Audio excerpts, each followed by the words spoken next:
Understanding Access to the Attic, a guide for English learners. Hello, everyone. Welcome to our channel. Today, we're going to explore a very specific phrase that you might come across in English: access to the attic. Understanding phrases like this is crucial for mastering the language, especially if you're planning to live in or visit a country where English is spoken. So, let's dive in and shed some light on what this phrase means and how you can use it. Access to the attic involves two key components: access and the attic. Access refers to the ability or permission to enter or use something. It's not just about physical entry. It also includes the concept of being able to use or benefit from a resource.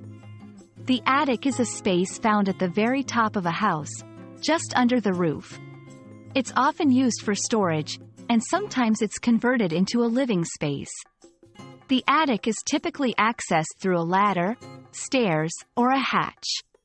Putting it all together, access to the attic means having the ability or permission to enter or use the attic space of a house.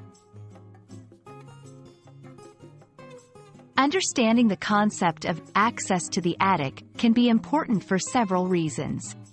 Practical reasons: if you're renting or buying a house, knowing whether you have access to the attic can affect storage options or the usable space of the home. Safety and regulations: in some contexts, access to the attic might involve safety regulations, such as ensuring there's a safe and accessible route in case of an emergency. Cultural insights: the use of attic space can vary significantly from one culture to another, offering insights into how people live and organize their homes.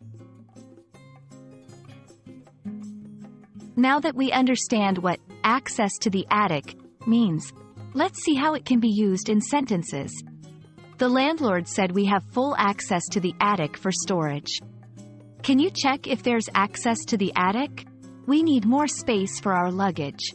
Renovating the house includes creating easier access to the attic. These examples show how the phrase can be applied in everyday conversations, particularly when discussing housing and storage. Thank you for watching our video on access to the attic. We hope this explanation helps you understand not just the phrase itself, but also the importance of context and nuances in English language learning. Remember, every phrase you learn opens up a new aspect of the language and culture. Happy learning, and see you in our next video.